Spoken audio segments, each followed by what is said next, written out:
Consider using the tadpole. Your evolution will... I'm a bit busy at the moment. We'll talk later. Focus for the minute. We'll be out of here soon.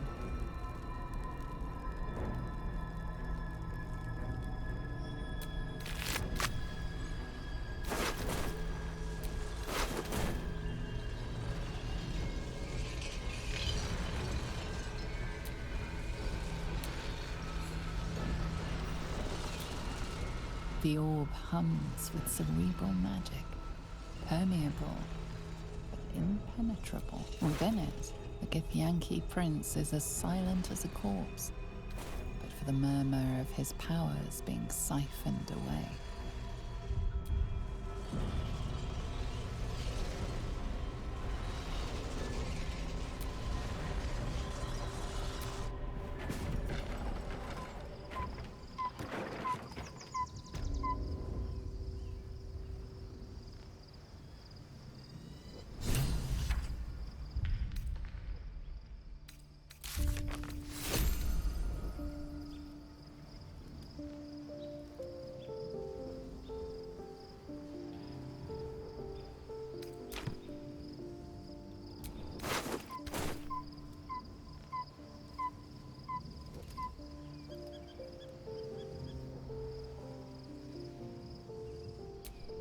So your mysterious artifact, tamer of parasites, is only another parasite itself.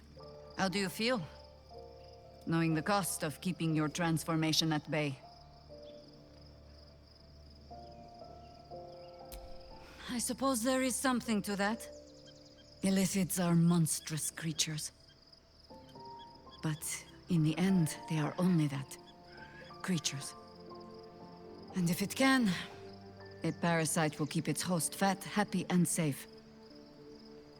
Until it is finished feeding, at least. Am I comforting you? I am not comforting myself.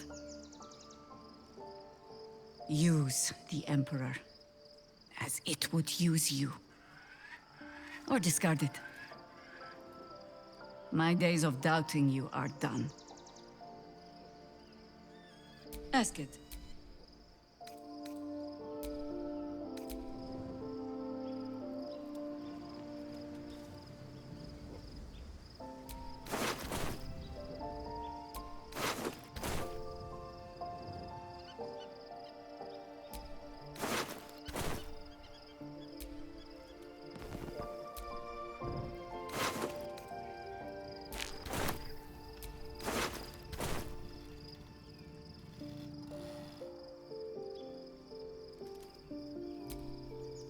So, there's been a mind flayer inside the artifact, or astral prism, the whole time we've had it.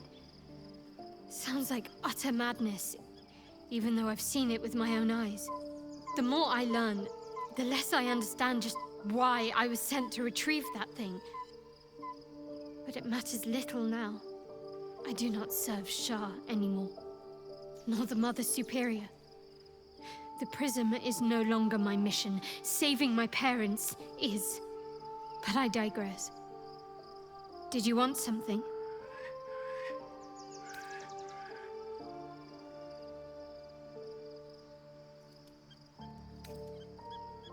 Fine. What's on your mind?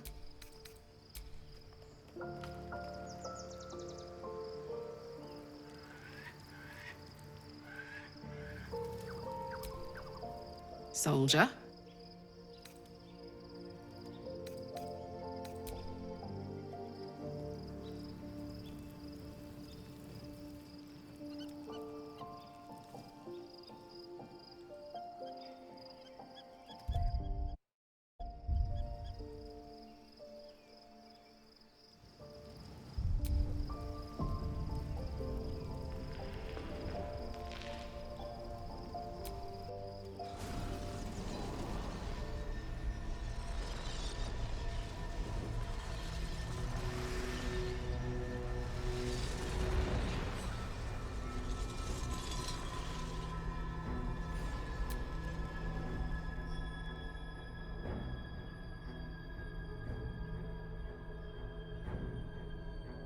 Consider using the tadpole.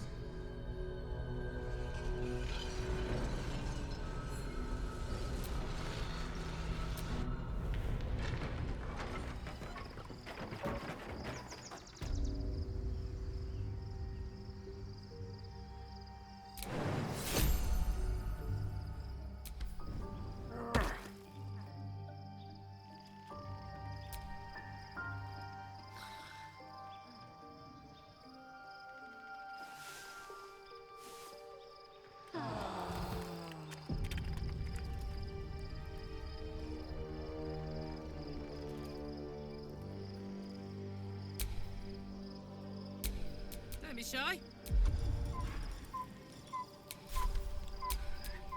Oh, hi. Can't afford to stay idle. Still breathing, despite everything. Be honest. What do you think of the new look?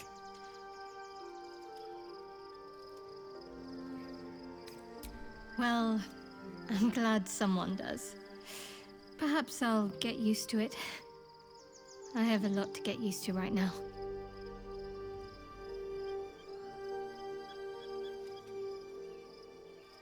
Fine. What's on your mind? How are you holding up?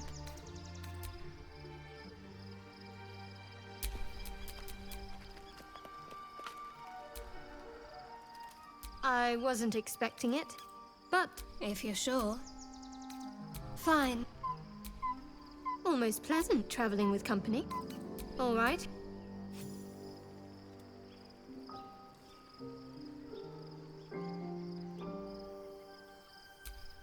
Love Shadowheart's new look. Softer, less severe. It suits her.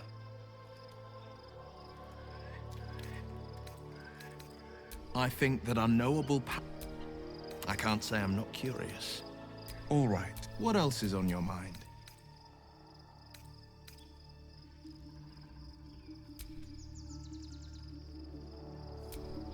Your parasite communes with Lae'zel's.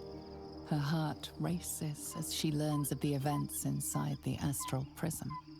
Orpheus, Gith's only son. He lives. It is not the Geich visitor that Vlaakith would destroy and Voss would set free. It is Orpheus, the blood of the mother, the prince of the comet.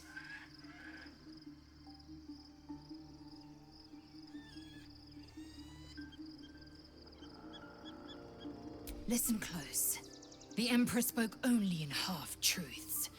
For you to know the tale of Orpheus, you must know the tale of Gith and of Vlaakith. Long ago, when we rose up against our Geich slavers, Mother Gith made for the Hells to secure an alliance with the Archdevil Tiamat. Tiamat gifted the Githyanki our red dragons. Gith remained in the Hells, and Tiamat's envoy proclaimed Vlaakith our ruler. The first Vlaakith of many. It is Vlaakith 157 whom my people now call Queen.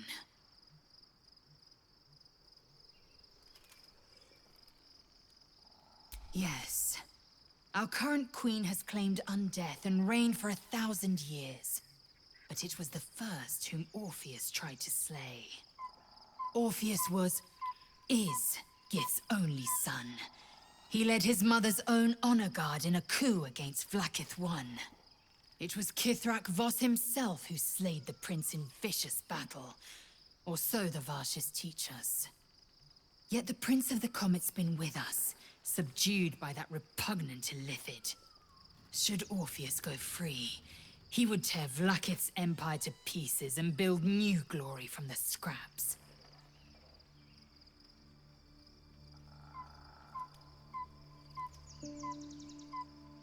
The seed and the sower. Every word Voss spoke, he spoke true. Orpheus is the living proof of the Queen's lies, and the living weapon that conquered our Geich slavers. One word from his lips, and the people would doubt. 2 words, and they would rage. 3 words, and they would bow to the true heir.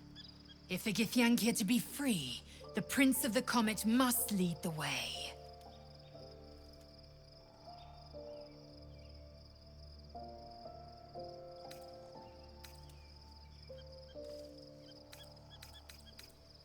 What about him?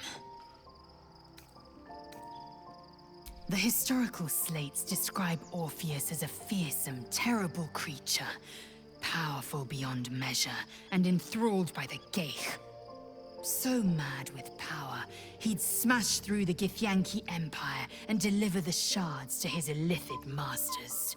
And glowing with such psionic force that he and his red dragon blazed a trail through the skies. A lethal comet careening towards my people. Lies, of course. Vlaakith spread a false image of Orpheus as monstrous betrayer, and her knights as the butchers who sliced him through. She was right to fear him, I'll grant her that. So great is the comet, it could shatter her reign.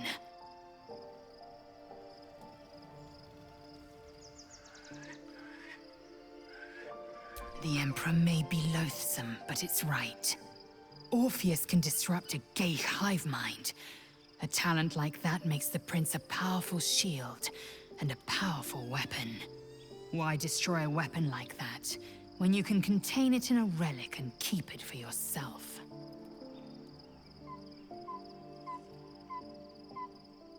A weapon is only an asset for as long as it isn't pointed at you.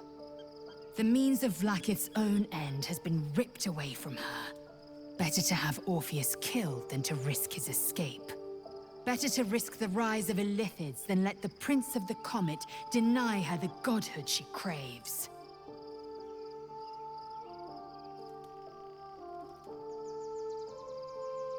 Orpheus is honor guard, loyal to the end.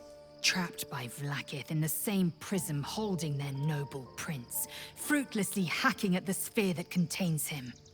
They see us as geich, tadpoled husks in the Emperor's thrall. I regret their deaths, but I pledge to live as they perished, in the service of Gith's son. Very well.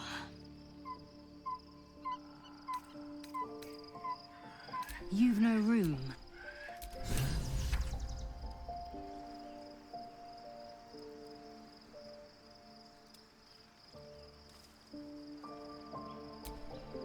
Almost pleasant traveling with company. If you're sure. Fine.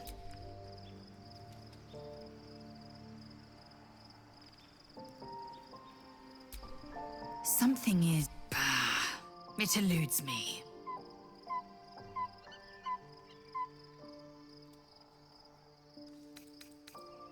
It is done. Assume nothing.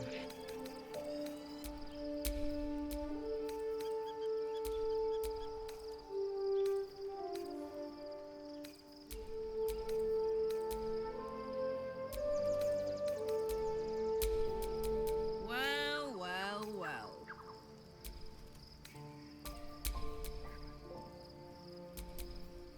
Never a dull moment.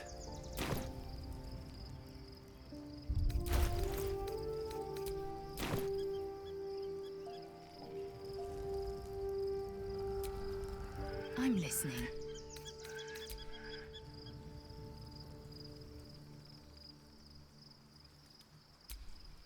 All's well, I hope. Aside from the...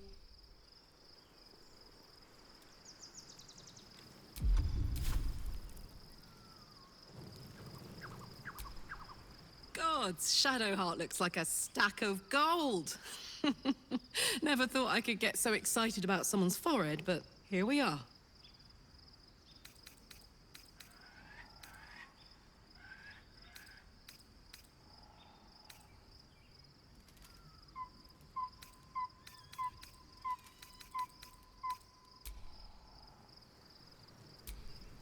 Darling?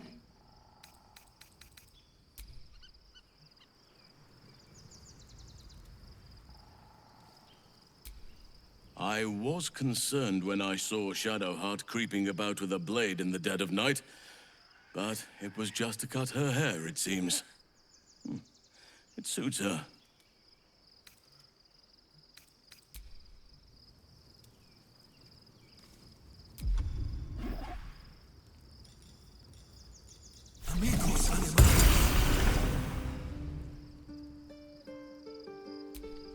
There's no more radiant sight than that of someone who's learned to love themselves anew. Shadowed in name, but no longer in spirit. It suits her.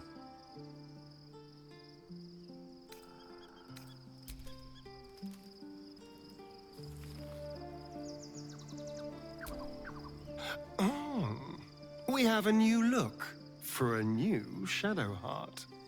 Nice as it is, she still doesn't have the best hair in the camp.